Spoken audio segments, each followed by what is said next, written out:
Fala pessoal, começando aqui a live de hoje, que vai ser com o professor Pedro Valente aí, uma das maiores autoridades de defesa pessoal, né, do jiu-jitsu que existem no mundo.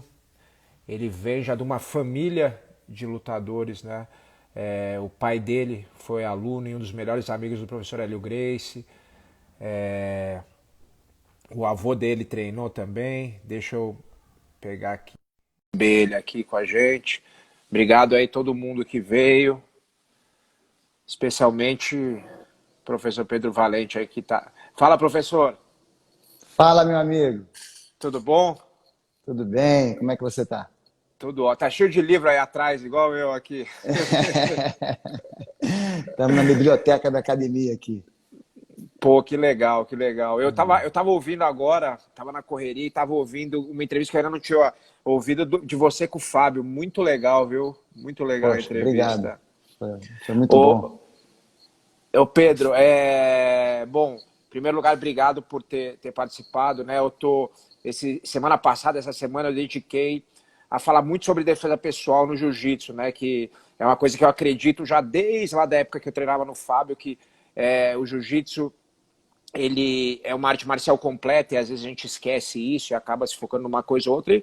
E na verdade, assim, uma coisa não é impeditiva da outra, né? Eu era um atleta competitivo de jiu-jitsu esportivo e gostava de aprender defesa pessoal, até porque eu queria ter academia, queria ensinar os alunos, né? E as pessoas têm muito, eu vejo, essa semana eu recebi muito isso. Ah, não, eu sou da defesa pessoal e jiu-jitsu esportivo é uma porcaria. Ou eu sou do jiu-jitsu esportivo e defesa pessoal não serve pra nada. E queria que você falasse um pouco disso. Você recebe isso aí em Miami, na sua academia também, se tem esse tipo de coisa. Em primeiro lugar, te agradecer por essa grande oportunidade.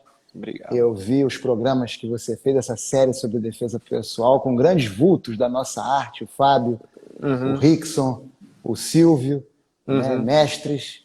Então, eu aqui com muita humildade venho aqui, se conseguir acrescentar alguma coisa, porque todos esses professores já deixaram aqui grandes lições de defesa pessoal e eu me sinto muito honrado de você ter me incluído como parte desse grupo. Então, eu Obrigado. te agradeço por isso. Eu acho que isso é uma besteira, né? Essa disputa entre jiu-jitsu de defesa pessoal, jiu-jitsu esportivo. Jiu-jitsu é um só, né? Com Todos nós certeza. somos apaixonados pelo jiu-jitsu. Agora, o que eu gosto de dizer é que o jiu-jitsu tem diferentes expressões, né? E é uma arte muito rica e que dá a possibilidade ao praticante de treinar da forma que ele mais gostar, o que for mais interessante para ele. Então é uma questão de foco. Você tem o foco na defesa pessoal, você tem o foco no esporte. Outras pessoas fazem mais pelo lado da educação física, outras fazem para aliviar o estresse do dia a dia. Mas o jiu-jitsu é um só, e o jiu-jitsu tem os seus elementos, né? Tem a parte de queda, tem os golpes traumáticos, tem a parte de chão, tem a sua filosofia, que é extensa. Eu sou um grande admirador seu, não só pela sua técnica fantástica, já demonstrada, não só no campo do jiu-jitsu esportivo, mas também no âmbito do MMA, mas principalmente, Dani, pela sua postura. A sua postura, porque você sabe que hoje em dia há uma pressão muito grande, você sabe disso melhor do que eu, para que os lutadores possam aderir o que eu chamo de cultura da bravata. O desrespeito, aquela coisa de um agredir o outro para poder vender ingresso. E você resistiu a isso bravamente.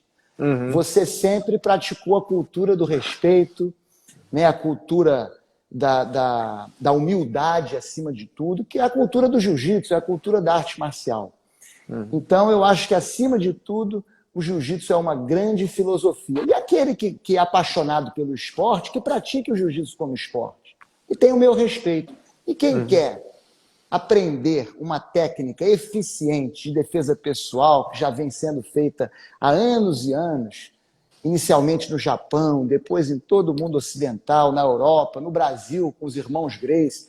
Eu sou um privilegiado de ter aprendido com o grande mestre Hélio Gracie, um gênio do nosso jiu-jitsu, que juntamente com seu irmão, grande mestre Carlos Gracie, teve um papel fantástico na promoção, na divulgação. Um homem que dedicou 80 anos da sua vida à prática do jiu-jitsu, e eu tive a oportunidade de beber dessa fonte por causa da relação que foi construída pelo meu avô inicialmente, que foi aluno deles, inclusive hoje ele estaria completando 111 anos, então é um dia de festa na família Valente, meu avô Silo, que foi o pioneiro, né, no jiu-jitsu, e o meu pai, o grande mestre Pedro Valente, que era o melhor amigo do Hélio Gracie, tinha o Hélio Gracie como um segundo pai.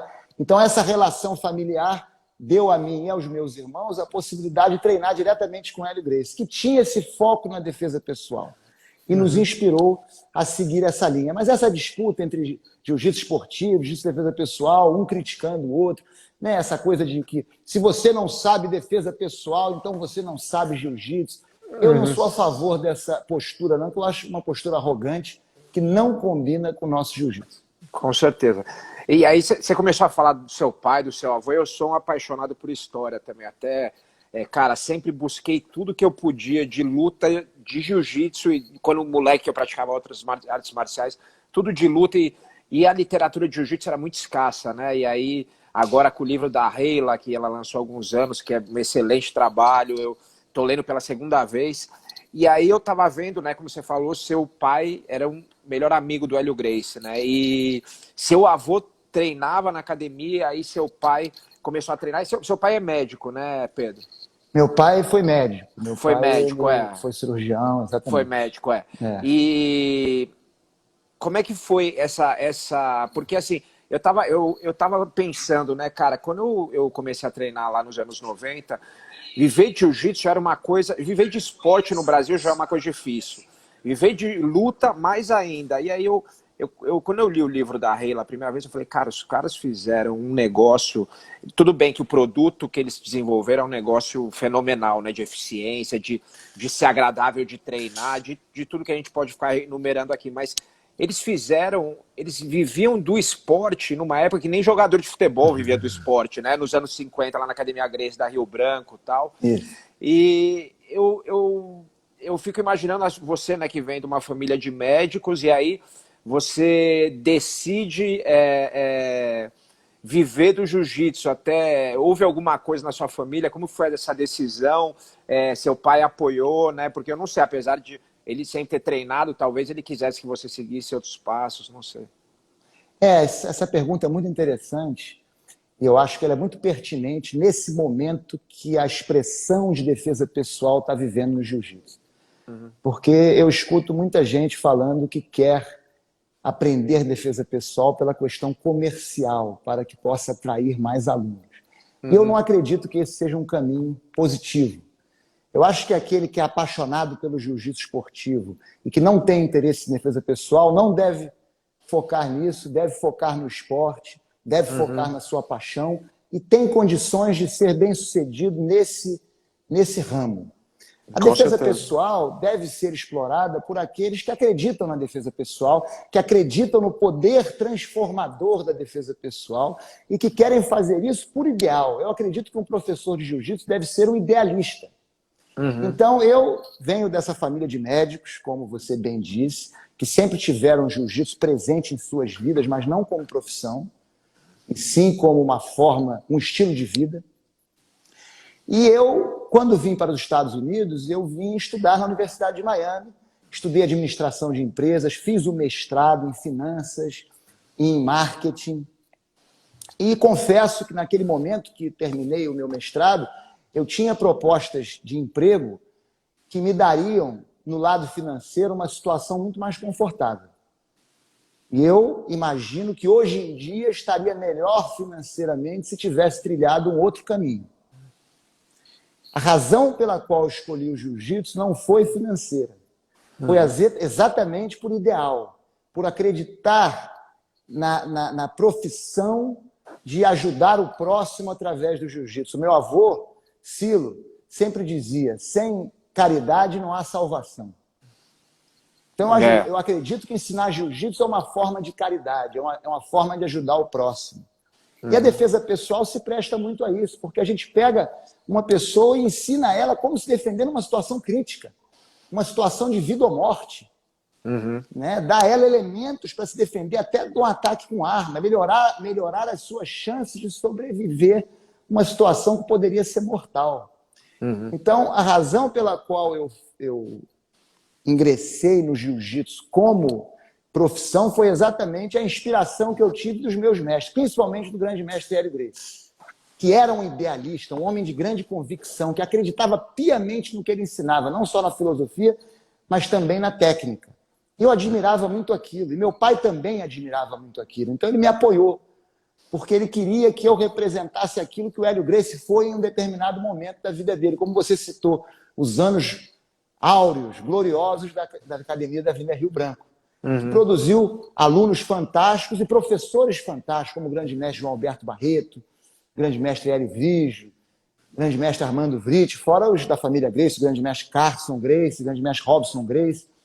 Então, meu pai sempre teve uma admiração muito grande por aquilo que ele viveu dentro da Academia Gracie, e ele, quando nós mostramos essa inclinação pelo jiu-jitsu como profissão, ele nos deu todo o apoio, e eu tenho muita sorte de ter os meus dois irmãos, o Guilherme e o Joaquim, que foram discípulos do grande mestre Hélio Gracie, tanto ou até mais do que eu, conviveram muito com o grande mestre Hélio Gracie, porque nós começamos a treinar com 2 anos de idade, já estava no tatame ali rolando e tudo, e eu não me lembro da minha vida de ter passado mais de um mês fora do tatame, sabe, desde pequenininho. Então nós crescemos nesse ambiente.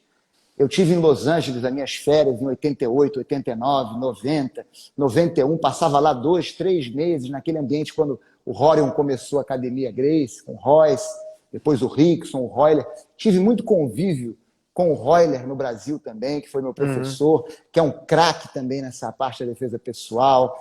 Então, eu acredito que a defesa pessoal, muita gente confunde, né? Acha que a defesa pessoal são aquelas técnicas em pé. Defesa pessoal é um foco.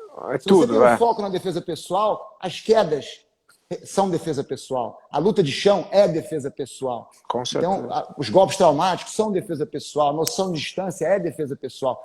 Então, as pessoas às vezes acham que defesa pessoal são os golpes em pé e a parte esportiva é a luta de chão. Não, a luta esportiva, a luta de chão pode ser feita com foco esportivo ou pode ser feita com foco de defesa pessoal. E o treino rolar. Mas o foco é que muda. O foco, né? Não, com certeza. Eu concordo totalmente com isso. A pessoa acha que defesa pessoal é só uma saída de gravata. Aquilo é o começo de tudo, né? Mas assim, no chão, quando você está nos 100 quilos, uma defesa de 100 quilos, quer dizer, o cara nos seus 100 quilos aqui, a pessoa em cima de você, uma defesa de 100 quilos para o esportivo é uma defesa de 100 quilos na defesa pessoal é diferente, o controle de distância. Se alguém monta em você na defesa pessoal é totalmente diferente, né? Como você vai lidar ali quando o cara tá por cima na guarda, esse tipo de coisa. Então, tem um pouco esse engano. E aí, Pedro, sabe o que eu ia te perguntar? Quando você chegou num momento, eu estava vendo lá também na entrevista do Fábio, foi um momento crucial ali de transição, né? Você chegou um pouquinho antes do primeiro UFC, né? Isso foi incrível, né? Eu me mudei para cá em julho de 93 e já em novembro eu fui a Denver assistir o primeiro UFC. Eu tive lá nos primeiros 5 UFCs, eu tive presente, né? Aqueles primeiros que o Royce lutou. Eu tive lá no McNichols Arena em Denver e pude presenciar todo esse início, toda essa criação do UFC, né? E realmente foi um momento muito importante. E isso foi o que me fez começar a dar aula, porque antes de mudar para os Estados Unidos, eu passei quase 2 meses no vale do nosso grande mestre Hélio Gracie, sendo treinado em Itaipava, sendo treinado para dar aulas. Por quê? Porque eu perguntei a ele, tio Hélio, como é que eu faço, assim que eu carinhosamente o chamava, tio Hélio, como é que eu faço para continuar treinando, já que em Miami, na época eu não sabia que tinha alguma academia aqui, se tinha, então eu falei, como é que eu faço para continuar treinando, já que lá não tem academia? Ele disse, olha, a melhor maneira é você dar aula. Então eu vou te dar aqui um curso de professor, você já treina comigo a vida inteira, eu vou te dar um curso de professor para que você comece a dar aula. Então eu fiquei lá internado na casa dele, passei lá quase 2 meses, e até eu lembro que o dia que eu desci de lá foi o dia da luta do Renzo com o Valide, lá no Flamengo, ali na Lagoa.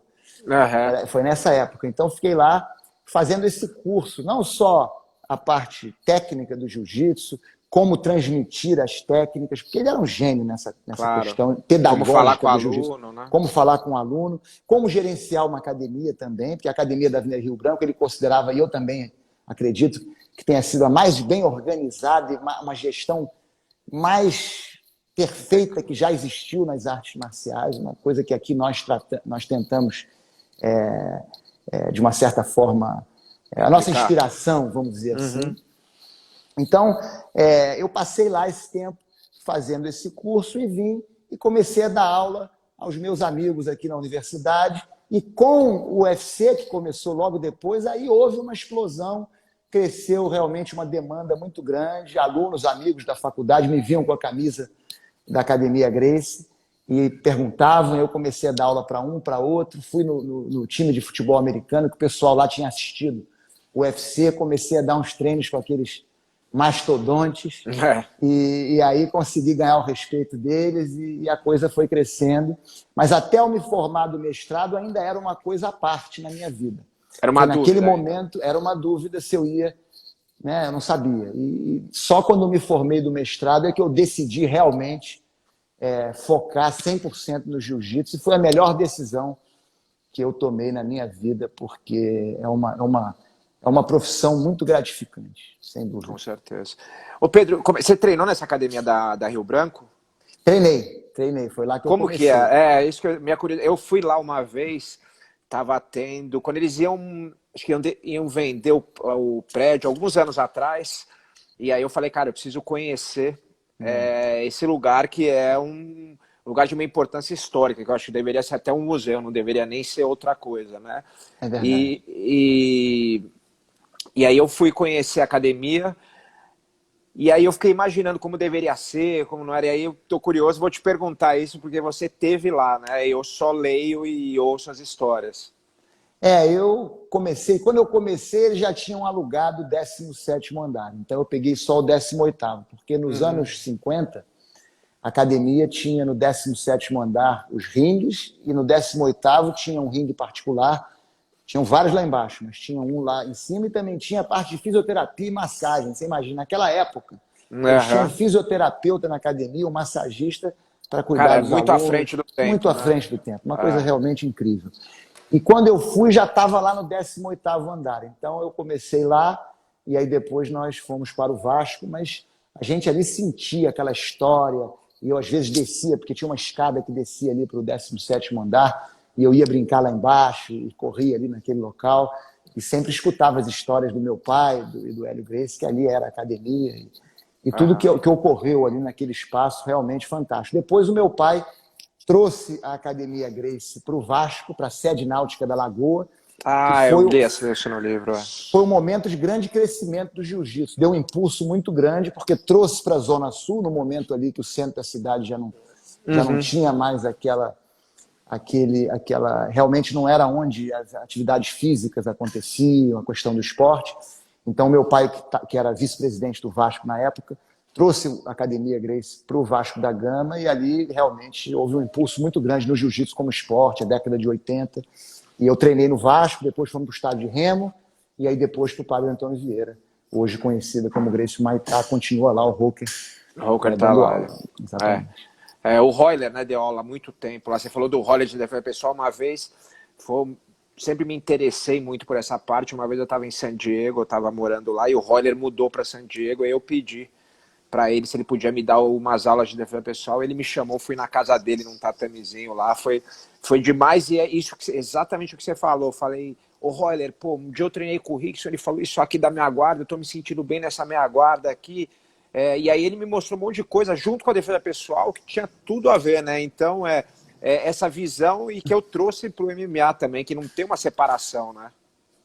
Você falou uma coisa na sua entrevista com o Silvio, Uhum. que eu concordo muito. Você falou que a defesa pessoal deve ser viva, assim como a luta de chão é viva. Isso. Eu acho que o mesmo conceito de treinamento, a luta de chão, deve ser aplicado em defesa pessoal. Eu ia Eu te acho que nós, perguntar isso, inclusive. Como que você nós temos, trabalha isso na academia? nós temos que tomar muito cuidado com a segregação que acontece em algumas academias, que eu considero muito negativa. O casca grossa faz a luta esportiva e o galinha morta faz a defesa pessoal. A defesa pessoal é para o cara que não quer levar amasso na cara. Eu, humildemente, discordo dessa visão. Né? Por exemplo, eu trabalho muito com a polícia, com a SWAT, com as forças especiais. E quando eu estive treinando um dos grupos de elite das forças especiais militares aqui nos Estados Unidos, eu cheguei lá, comecei dando aula de defesa pessoal específica para o trabalho deles, e no final, que é a nossa cultura, eu falei, vamos dar um rola aqui, vamos fazer um treino. E sabe que a maioria deles foi embora na hora do treino? Mesmo? Aí eu não entendi direito. No dia seguinte, mesma coisa. Depois eu perguntei, pessoal, vocês não gostam muito de treinar? Não, falou, porque a gente vai para uma missão agora, a gente não quer se machucar. Então a gente prefere focar mais na parte técnica, nas repetições e tal, e não no treino do randori, né? No treino, no rola. E aquilo me fez refletir. Eu falei, pô, esses caras aqui são os maiores casca-grossas do universo. Eu acho que em nível de coragem, de valentia, né? Você não tem como comparar, de disposição. Os caras estão prontos para morrer, né? No campo de batalha, que se expõe a isso da forma mais real. E eles não estavam muito interessados na questão do treino ali, do rola.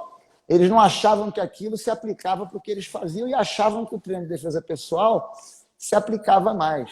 E aí que está a diferença entre o aluno, porque o Hélio Gracie ele desenvolveu um programa de defesa pessoal adaptada para que qualquer pessoa pudesse praticar, para que qualquer pessoa pudesse fazer. Mas isso não é questão de ser defesa pessoal ou ser luta de chão.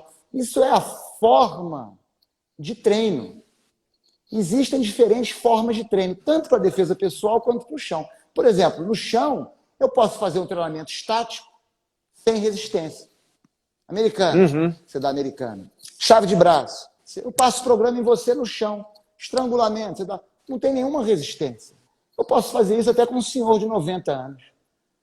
Agora, eu posso fazer uma outra forma de treinamento, que é a forma dinâmica, em movimentação. Tanto em pé quanto no chão, sem resistência. E tanto faz a defesa pessoal ou esportiva. O chão, você faz. E tem a terceira forma, que é exatamente com resistência, que pode ser parcial ou pode ser direto. Começa em pé, cai no chão, continua, que é o rola. E também pode ser com golpe traumático, que é o MMA, com luva, tem a taparia. Tem várias formas de você treinar. E a defesa pessoal, isso foi algo que nós descobrimos, porque durante muito tempo a defesa pessoal foi praticada como uma alternativa para aqueles que não queriam treinar com resistência. Então, as pessoas entendem a defesa pessoal como uma coisa estática. Então, você passar o programa no aluno, pá, defesa de estrangulamento, aí o cara defende. Defesa de pegada de gola, o cara faz. É importante, claro, a gente faz isso. Do mesmo jeito que a gente faz posição no esportivo. No chão.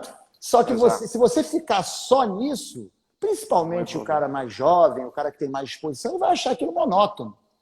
Agora, então, quando nós decidimos, pela influência do nosso professor, focar 100% na defesa pessoal, né? Nós sempre participamos de competição, alunos tiveram resultados formidáveis em Pan-Americano, em campeonatos nacionais, internacionais, estaduais, tudo. Mas, sob a influência do nosso professor, o grande mestre Hélio Gracie, nós decidimos focar 100% nessa expressão de defesa pessoal. O que não quer dizer que a gente não faça o rola. Você, inclusive, já visitou a nossa academia, eu me lembro muito bem da sua visita, foi uma grande honra receber, e ali eu pude perceber essa sua humildade, a nossa troca de informações ali foi muito valiosa, eu nunca vou me esquecer, apesar de já terem se passado muitos anos. Então a gente faz o rola no chão, mas com o foco na defesa pessoal. E a parte em pé, a gente faz ela de maneira progressiva. A gente começa de forma estática, né? Depois a gente faz com a movimentação e depois fazemos com a resistência. Você imagina um cara de 120 quilos, jogador de futebol americano, se pegar numa gravata com tudo e você ter que sair. Você acha que vai ser fácil? Às vezes é mais difícil do que um treino no chão. Né? E a defesa pessoal o Fábio fazia isso com a gente. A defesa pessoal também tem o seguinte, por exemplo, tem uma saída. Você faz, mas e se o cara resiste, você vai forçar? Aí não é jiu-jitsu, você tem que buscar uma outra saída. Aí vira luta. Agora, a defesa pessoal ela vai te ensinar os reflexos para quando você é atacado, e aí está a grande diferença dessa parte em pé, que é o seguinte, uma coisa é você estar preparado para a luta. Um juiz que fala, tá pronto, vamos lá, pá, começa. Outra coisa é você não estar em postura de briga e, de repente, de forma inesperada, você recebe um ataque. Você tem um reflexo para reagir? É o primeiro reflexo. Você pode ser um craque na luta de chão, mas se você não tiver esse primeiro reflexo, se você não estiver esperando, você pode tomar um nocaute. Então, eu acredito que o jiu-jitsu vai ter ou correr atrás, ou talvez não. Ou nocaute, exatamente. Ou correr atrás de se virar, né? E a questão também de achar que o jiu-jitsu sempre deve levar a luta para o chão. Isso é um outro equívoco. Estratégia que o Royce, por exemplo, usou com grande mérito naquelas primeiras lutas, porque ele estava lutando com especialistas em golpes traumáticos e ele, mais leve, num ambiente controlado, duelo, ele contra o outro adversário, não tinha ninguém em volta, não tinha outros oponentes, ele podia fazer aquilo. Agora, se você está numa boate, um cara vem brigar com você, num tumulto, num jogo de futebol, você realmente vai levar um cara para o chão para o outro cara vir te dar um chute pelas costas, na cabeça? Lógico que não. Esse é um erro grande, né? Que as pessoas acham que o jiu-jitsu é só, eu falei isso possível até luta de chão, e, cara, não é necessariamente isso. Você pode... Uma queda é um golpe, entendeu? Uma queda que o cara cai no asfalto é um golpe. Até comentei isso possível que tinha uns amigos meus que treinaram com o Marcelo Bering, falaram que uma vez teve uma confusão, vieram agredir ele na boate, ele deu um tranco no braço em uma queda em outro, não foi pro chão em nenhum momento. Então, assim... Só que a grande vantagem acho que do jiu-jitsu é que quando você cai no chão você consegue sobreviver ali, reagir ou ficar em pé se você precisar, né? Porque às vezes a luta vai para o chão, quer você queira, quer não.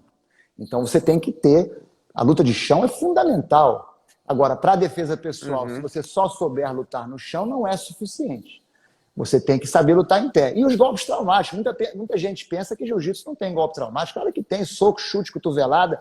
É só você estudar a história do jiu-jitsu, e nós também sempre tivemos grande interesse nessa história, inclusive pré-Brasil, a história do jiu-jitsu no Japão, as origens filosóficas do jiu-jitsu na China, depois toda a questão da ocidentalização do jiu-jitsu, os grandes mestres da Kodokan, inclusive, discípulos de Goro Kano e de outras escolas que viajaram o mundo desenvolvendo, adaptando a defesa pessoal do jiu-jitsu para o mundo ocidental. Né? Isso é uma história muito interessante. E o trabalho dos irmãos Gracie. Quem conheceu o Hélio Gracie sabe que ele não era de praticar técnica sem eficácia. Ele gostava de testar tudo. E é como nós fazemos aqui. Então, o treino de defesa pessoal aqui na nossa academia, porque nós temos que... Uma coisa que é importante é a experiência. Em qualquer profissão. Se você é um piloto de avião e você não faz isso, é número de horas de voo. Né? Então, nós temos essa experiência de dando aula no tatame, né? Nós temos essa experiência o dia inteiro fazendo isso. Então, a partir disso, é como você falou, a defesa pessoal é viva. E é um processo de descobrimento. Eu não acho nem que a gente esteja melhorando a defesa pessoal, porque eu acredito que o jiu-jitsu ele é perfeito. Mas eu acho que nós nos aprimoramos no jiu-jitsu, descobrindo novas coisas, novas técnicas, detalhes, novos ângulos, detalhes que fazem toda a diferença. E isso a gente só pode descobrir com resistência. E o último ponto que eu quero fazer aqui, David, nessa pergunta que você me fez, é a questão do jiu-jitsu como arte marcial completa. E muita gente tem uma visão equivocada do Hélio Gracie como se ele fosse uma pessoa de mente fechada. Muito pouca gente sabe que o Hélio Gracie praticou capoeira. Que o Carlos e o Hélio foram campeões de boxe também, né? Lá nos anos 30 praticaram também. Boxe, judô, sempre fizeram queda. Queda favorita do Hélio Gracie era Ranegoshi. A luta dele contra o Dudu, ele ganhou com chute. A luta foi para o chão, o Dudu era um casca grossa de luta livre. Ele ficou com o Dudu na guarda, foi uma luta violentíssima. Ele conseguiu bater muito da guarda, que ele usava os golpes traumáticos da guarda muito bem, com essa parte da mão. Né, com os pés. Escalada, né? A escala, exatamente. Mas ele não conseguiu vencer o Dudu no chão. Ficaram em pé de novo, ele deu um chute alto, né, típico da capoeira, queixada, eu acho que chama. O Dudu cuspiu 2 dentes, Isso tem os jornais todos da época, não é lenda, não. E aí ele fintou alto na segunda, o Dudu cobriu o rosto, ele deu um pisão na linha de cintura, um pisão que inclusive o John Jones dá muito bem. E o Dudu arriou e ele ganhou a luta com chute. Então eles sempre tiveram essa mente aberta para poder aprender tudo que funciona. E o jiu-jitsu é isso. O que entra, o jiu-jitsu não é um conjunto de técnicas. O jiu-jitsu são todas as técnicas que funcionem dentro de conceitos e princípios. De você não usar força, né? Usar o mínimo de força, o máximo de eficácia com o menor dispêndio de energia. Muito bom. Pedrinho, porra, foi muito legal. Eu queria fazer em inglês com você, a gente pode fazer? É claro, vai ser um prazer. Pessoal, muito obrigado a galera que acompanhou, todo mundo, a gente fala em português, cara, uma aula de história, eu adoro história, tô aqui ouvindo por mim, só falo de história o tempo inteiro, do jiu-jitsu, que é demais. Lembra que quarta-feira eu vou fazer lá o seminário online gratuito, quem quiser participar, é só se inscrever. É só olhar nas minhas redes sociais ali. Agora eu vou dar um pause e aí entro de novo em inglês. Pode ser? E para fechar, queria convidar não só você para voltar aqui na casa. Você foi na academia antiga, agora a gente tem uma academia nova, nós construímos em Sunny Isles, tá? É perto de Sunny Isles, em North Miami Beach, do lado. Eu passei então, na pertinho da outra, meu morando aí. Eu vou. Então a gente quer que seja humildemente como a Kodokan do Jiu-Jitsu. Tem aqui a biblioteca, tem um museu. E a gente quer preservar tudo isso. E toda a sua audiência maravilhosa, quando estiver em Miami, vão ser todos muito bem recebidos aqui. Vou te falar uma coisa agora, antes de encerrar. O negócio do museu, eu sou louco, né? Por causa de museu, história. Eu fui lá no Horion, lá na Califórnia. Lá é fantástico. O Horion deu um tour comigo. Eu fui muito antes do UFC lá também conhecer. E aí agora fiquei sabendo do seu que eu nem sabia. E a gente, uma coisa agora aqui, e tô falando em primeira mão, a gente tá montando uma escola nova aqui em São Paulo, a minha escola, né, de jiu-jitsu. E a gente vai separar um espaço para fazer um museuzinho aqui também no Brasil, que, eu acho que importantíssimo. Daqui a pouco eu vou começar a pedir aí pra galera, família Gracie, foto, essas coisas que vai precisar. Isso mesmo. Parabéns e conte comigo sempre. E obrigado. Foi um prazer, obrigado pela oportunidade. Para mim é uma grande honra poder conversar com você. Um prazer. Eu vou encerrar e vou entrar de novo, tá? Tá bom. Valeu, Pedrinho. Grande abraço.